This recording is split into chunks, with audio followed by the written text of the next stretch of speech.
బాధపడుతున్నారు. Subject subject దాని గురించి మీరు మాట్లాడద్దు. దాని గురించి మాట్లాడితే వినే వాళ్ళు మిమ్మల్ని చులకనగా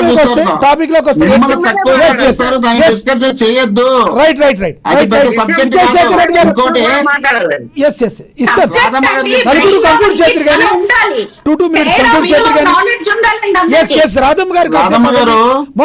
జగన్మోహన్ రెడ్డి గారికి మినిమం నాలెడ్జ్ ఉంది కాబట్టి రాష్ట్రంలో ఉన్నటువంటి నిరుద్యోగ యువకులకు ఉద్యోగ అవకాశం కల్పించాలనే ఉద్దేశంలో భాగంగా పర్మనెంట్ ఉద్యోగాలు 2,13,000 ఉద్యోగాలు ఫిలప్ చేసినటువంటి ఏకైక మగాడు ఆంధ్రప్రదేశ్ జగన్మోహన్ రెడ్డి గారే.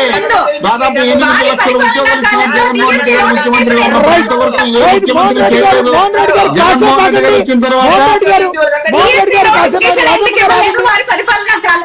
రాధమ్మ గారు ఆగండి కాసేపు. విజయశేఖర్ రెడ్డి గారు మీరు కంక్లూడ్ చేయండి సార్. టాపిక్ మీకు చివరిగా కంక్లూడ్ చేయండి ప్లీజ్. విజయశేఖర్ రెడ్డి గారు. నేను వెరీ స్ట్రైట్ గా ఒక మాట అడుగుతున్నాను. మీరు సిబిఐ ఎంక్వైరీ కావాలని చెప్పి హైకోర్టు వెళ్ళారు. హైకోర్టు మొట్టికాయలు వేసింది, చివాట్లు పెట్టింది. మీకు సత్తా ఉంటే మళ్ళీ హైకోర్టు తలుపు తట్టండి, సిబిఐ ఎంక్వైరీ అడగండి. ఇంకొకటి సిబిఐ ఎంక్వైరీ ఏమని చెప్పి హైకోర్టులో ఉంది. మాట్లాడితే మళ్ళీ వచ్చారులే, మాట్లాడు మీరు చెప్తారు. మళ్ళీ ఆయన అడ్డం వచ్చినప్పుడు మీరు చెప్పలేదు. మా క్వశ్చన్ మీ దగ్గర ఆన్సర్లు ఉండవు. మా క్వశ్చన్ మీకు ఆన్సర్లు ఉండవు. చెప్తా ఇప్పుడు రోజు బాబు మళ్ళీ మాట్లాడించు. చెప్పండి, చెప్తా. నా పని మళ్ళీ మాట్లాడించు. మళ్ళీ మాట్లాడించు. మాట్లాడుతున్నాను. మాట్లాడిస్తారు సార్. ఒక్క నిమిషం నోట్ చేసుకోండి. నేను మాట్లాడిస్తా. రాధమ్మ గారు ఒక్క నిమిషం. ఇప్పుడు నుంచి ఈ నిమిషంలో మీ నలుగురికి 2 నిమిషాలు ఇస్తాను అందరికి. ప్రతి 2 నిమిషాలు మ్యూట్లో ఉంటారు. ప్రతి 2 నిమిషాలు మ్యూట్లో ఉంటారు అందరూ. ఒక్కరు మాట్లాడితే ఒక్క నిమిషం సార్. ఒక్క నిమిషం. విజయశేఖర్ రెడ్డి మీరు మాట్లాడేటప్పుడు అందరూ ముగ్గురు మ్యూట్లో ఉంటారు. ఇప్పుడు అలా అందరూ మాట్లాడేటప్పుడు అదే వరుసలో మ్యూట్లో ఉంటారు. మీరు మాట్లాడండి సార్. వాళ్ళ ముగ్గురిని మ్యూట్ చేయండి. మీరు నెక్స్ట్ మోహన్ రెడ్డి గారు మాట్లాడితే మీరు మ్యూట్లో ఉంటారు. అది మీరు మాట్లాడండి. రైట్. అందరూ ఒకటి సూటిగా ప్రశ్నించారు. ఇప్పుడు జగన్మోహన్ రెడ్డి గారు ఏమన్నారు?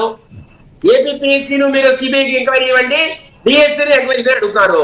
సార్, డిఎస్సీ మీద సిబిఐ ఎంక్వైరీకి ఆల్రెడీ మీరు హైకోర్టు తలుపు తట్టారు. హైకోర్టు వాళ్ళు ఏం చెప్పారు? మీ దగ్గర ఏమైనా ప్రూఫ్లు ఉన్నాయా తీసుకురండి. రెండోది, పర్వతరెడ్డి చంద్రశేఖర్ రెడ్డి ఎవరు? ఇతనికి డిఎస్సీకి ఏం సంబంధం? మీ దగ్గర అభ్యర్థులు లేరా? ఎవరికైతే అన్యాయం జరిగిందో, ఎవరికైతే మోసపోయారో అభ్యర్థులు నమ్మనండి. లేదు, ఎక్కడైతే తప్పులు జరిగాయని మీ దగ్గర ప్రూఫ్ ఉంటే తీసుకురండి. ఖచ్చితంగా సిబిఐ విచారణ చేద్దామని మాట్లాడారు. మీ దగ్గర సత్తా ఉండి, మీ దగ్గర ప్రూఫ్ ఉంటే దయచేసి హైకోర్టు కదండి. జగన్మోహన్ గారి అన్యాయులకి, ఆ పార్టీ వాళ్ళకు మేము ఈ డిబేట్ ముఖంగా చెప్తున్నా, రిక్వెస్ట్ చేస్తున్నా. డిబేట్లకు వచ్చి మాట్లాడడం టైం వేస్ట్ చేసుకోవద్దు. హైకోర్టుకి వెళ్ళి మాట్లాడండి. ఒకటి. రెండోది, ఏపీపీఎస్సీ గురించి ఆల్రెడీ హైకోర్టు పరిధిలో ఇది విచారణ జరుగుతోంది. మా రాష్ట్ర ప్రభుత్వం అధికారుల మీద మనకు నమ్మకం ఉంది. ఈ రాష్ట్రంలో పోలీసు అధికారులు అత్యంత ప్రతిభావంతులు ఉన్నారు. దాంట్లో భాగంగానే సిట్ దర్యాప్తు వేశాం. సిట్ దర్యాప్తులో వీళ్ళు ఏమేమి మోసాలు చేశారో, ఎన్నిసార్లు ఎవాల్యుయేషన్ చేశారో, డిస్ట్రిక్ట్ ఎవాల్యుయేషన్ ఎప్పుడు చేశారు, డిస్ట్రిక్ట్ ఎవాల్యుయేషన్ ఎలా మారింది, తర్వాత మాన్యువల్ ఎవాల్యుయేషన్ ఎక్కడ చేశారు, హైలాండ్ లో ఎన్ని రోజులు పెట్టారు పేపర్లని, ఎన్ని కరెక్షన్లు చేశారు, ఎన్ని పేపర్లో మీరు నీకు నచ్చిన మార్కులు వేసుకున్నారు, ఏ రకంగా మీరు ఉద్యోగాలు ఇచ్చారో అన్ని కూడా బయటకు వచ్చాయి. తిథి నివేదిక హైకోర్టు వారికి ఇచ్చింది సిట్టు. దాని మీద హైకోర్టు వారు ఖచ్చితంగా రాబోయే రోజుల్లో ఒక తీర్పు ఇస్తారు. మీకు ఒకవేళ సిట్టు దర్యాప్తు మీద నమ్మకం లేకపోతే హైకోర్టు వారు అడగండి. సిబిఐ దర్యాప్తు అయింది సార్, మాకు సిబిఐ దర్యాప్తు అయితే ఓకే, సిట్టు దర్యాప్తు నమ్మకం లేదని మీరు అడగండి పోయి హైకోర్టు.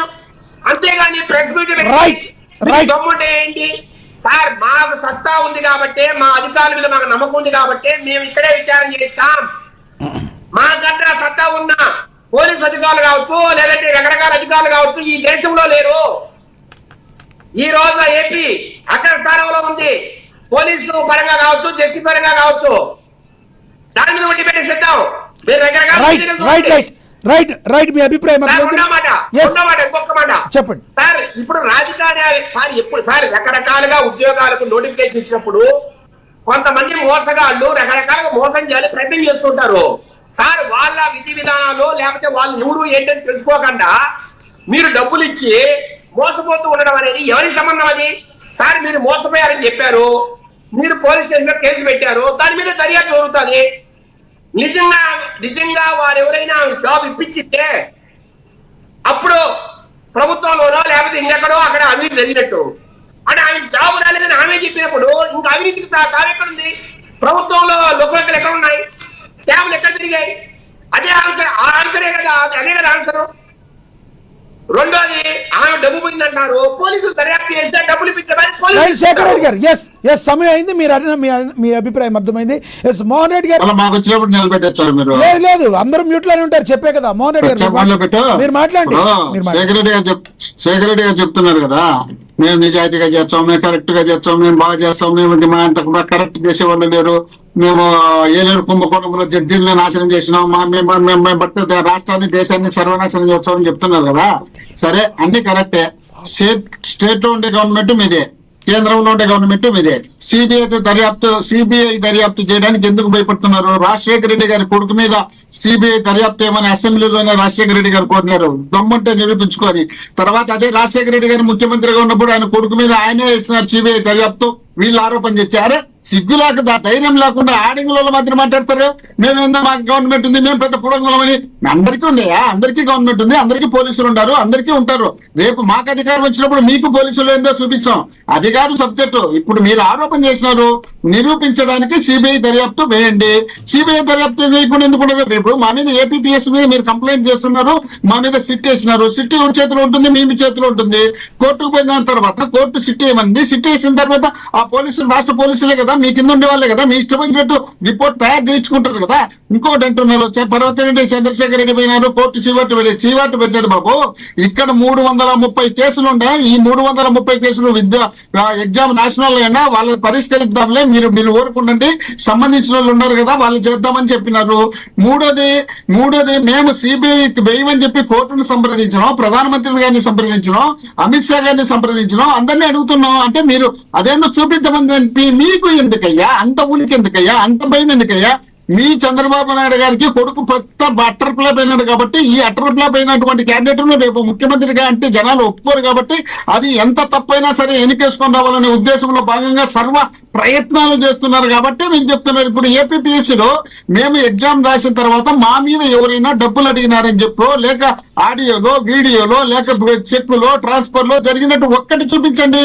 మీరు ఫిలిమ్స్ ఎగ్జామ్ జరిపినారు, ఆ తర్వాత మేము ఎగ్జామ్ జరిపినాము, దాంట్లో మా మీద ఎట్లా వస్తుంది? ఇప్పుడు మీరు ఎగ్జామ్ 2 మీరే జరిపినారు, జీవో నెంబర్ 4 ఇచ్చినారు, జీవో నెంబర్ 47 ఇచ్చినారు, మళ్ళీ ఆ జీవో నెంబర్లు ఎందుకు రద్దు చేసినారు? ఇప్పుడు మళ్ళీ క్రీడలు ఏమన్నా స్పోర్ట్స్ లో పాల్గొన్న వాళ్ళకి ఎగ్జామ్ రాయాలి, మీకైతే ఎగ్జామ్ రాయకూడదు. అంటే మేము మీ ఇష్టం వచ్చినట్టే 23, 20, 56 ఎందుకు మళ్ళీ రెండోసారి జీవో ఇచ్చి దాంట్లో క్లోజ్ చేసినారు? 4, 47 జీవోలు ఎందుకు ఇచ్చినారు? జీవోలు ఇచ్చిన తర్వాత మీకు కావాల్సిన వాళ్ళకు డబ్బులకు అమ్ముకొని లక్షల కోట్ల రూపాయలు సంపాదించుకొని దాని మీద అభియోగాలు వచ్చే మీరు తప్పించుకోవడానికి ఇతరుల మీద నిందలేసి తప్పించుకోవాలని మీ ఇష్టం వచ్చినట్టు ప్రయత్నం చేస్తున్నారా? మీరు దమ్ముంటే ధైర్యం ఉంటే సిబిఐ దర్యాప్తు చేసి నిరూపించుకోండి, కరెక్ట్ గా బయటకు రండి. అంతే తప్ప మీరేం తప్ప సిట్టుకు భయపడతారు. సిబిఐ మీరు ఇంతకుముందు కూడా అదే కదా, తిరుమల లడ్డుకు సంబంధించి కూడా సిట్ వేసుకుంటామన్నారు. సిట్ వేసే కాదు, మీరు ఎటైనా మీ ఇష్టం వచ్చిన వాళ్ళని వేసుకుంటారు, మీ ఇష్టం వచ్చినట్టు ఆరోపణ చేస్తారని ఈ రోజు ఏపీపీఎస్ మీద ఏ విధంగా సిట్టు నడుపుతున్నారో ఆ రోజు ఇదే విధంగా సిట్టు నడుపుతారనే ఉద్దేశంలో భాగంగా మేము సిబిఐ కావాలని సుప్రీంకోర్టును సంప్రదించిన సుప్రీంకోర్టు అదే తిరుమల తిరుపతికి సంబంధించింది మీ ఇష్టం వచ్చినట్టు చేయడానికి కుదరటది. సిబిఐ ప్లస్ సిట్టు 2 కలిపి విచారణ చేయబట్టి ఆ విచారణలో ఎక్కడే కానీ ప్రభుత్వంలో ఉన్నటువంటి నాయకుల మీద అభియోగాలు రాకుండా మీరు అధికారులు ఏదో కింద మీద పడి తప్పులు చేసుకునేటివని అక్కడ రిపోర్ట్ ఇచ్చి దాని గురించి చిన్న మాటలు మా పరువు పోతుంది చెప్పి ఢిల్లీకి పోయి ఢిల్లీలో అడిగితే ఏమైంది సార్, తిరుమలలో లడ్డు ఏమైంది సార్ అంటే ఇక్కడ మాట్లాడతాం, మళ్ళీ మాట్లాడతాను. పారిపోయినటువంటి మీరు కూడా మా గురించి మాట్లాడతాయా? ఇంకా మా రాధమ్మ అంటుంది ఏదో ఏపీపీఎస్ అంటే డిఎస్ అంటే. అమ్మా తల్లి, ఏపీపీఎస్సీ డిఎస్సీ 2 ఎగ్జాములు జరిగినాయి. ఆ 2 ఎగ్జాములు జరిగినప్పుడు ఇది అది కలిసి చెప్పేటప్పుడు కన్ఫ్యూజ్ అయ్యి చెప్పిండేదే తప్ప Right. మీరు దాని ఏందో పెద్ద నేరమో ఘోరమో Yes, తప్పుగా Mohan Reddy గారు. భావించాల్సిన అవసరం లేదు Yes, తల్లి. Mohan మీరంతా Reddy గారు, మీరు రెండు దాన్ని నిమిషాలు- పెద్ద పట్టుకోవాల్సిన అవసరం లేదు. మీరు రెండు నిమిషాలు రెండోది అయ్యాక మా mute అయ్యప్ప గారు చేస్తున్నా. చెప్తున్నారు, అయ్యప్ప గారు మీకు ఈ విషయం తెలియకపోతే Yes, అయ్యప్ప గారు పల్లెల్లో ఇస్తారా ఎవరైనా అండి? అడిగి అబ్బా కొడుకు అనేది మోహన్ రెడ్డి నేరమా గారు. అనేది ఒకసారి అడిగి తెలుసుకోండి, దానేం తప్పులే. అబ్బా కొడుకు అనేది అది తప్పు కాదు, లేక భూతపదం కాదు. వీళ్ళలాగా నీ అమ్మ మొగుడు, నీ అమ్మమ్మ మొగుడు, నీ జేజమ్మ మొగుడు అని మేము ఎప్పుడు మాట్లాడలేదు. కాబట్టి వీళ్ళంత కొడాలి గారు కదా, వాళ్ళు అది కూడా దిగజారిపోతారు మీకే కానీ మేము credit. దిగజారిపో. ఆ మా credit నాయకుడు కూడా ఎప్పుడు కూడా మీదే. కరెక్ట్ గానే మాట్లాడతారు. మా నాయకుడు ఎప్పుడు ఎవరిని కించపరిచే విధంగా మాట్లాడాడు. అనే దాన్ని బ్రాండ్ అంబాసిడర్ వైసీపీ నేత కొడాలి నాని గారు. ఓకే, మీరు రెండు అవును, నిమిషాలు- మీ నుండి తయారై వచ్చిందే కదా, మీరు రెండు మీ నిమిషాలు- స్కూల్లో నుండి వచ్చిన ఓకే, ఓకే, స్టూడెంటే అది- కదా. అది వేరే విషయం. సరే, మనం నేర్పించినట్టు అంతే. ఫస్ట్ నుండి కొడాలి నాని గారికి, వంశీ గారికి, రోజా గారికి మనం ముందు ట్రైనింగ్ ఇచ్చి పంపించినా అలవాటు మీద పొరపాటు దాన్ని మీరు మాట్లాడే మీరు తప్పులు చూసినప్పుడు ప్రోత్సాహం ఇచ్చి ఆ ముందుకు గౌరవం కొంచెం మీకే పెంచారు ఇచ్చారు. boss. ఓకే, మీరు మాట్లాడిన మాటలు మీకే అప్పచెప్తారు, మీరు నేర్పించిన మాటలు మీకే అప్పచెప్తారు. మీరు వంశీ గారిని ఏ విధంగా వాళ్ళ భార్యను వాళ్ళ పిల్లలను తిట్టారో దాన్ని దృష్టిలో పెట్టుకుని వంశీ గారు మేము కౌంటర్ ఇచ్చినారు. మీరు నేర్పించిన విద్య కదా నీరజాక్ష ఇది.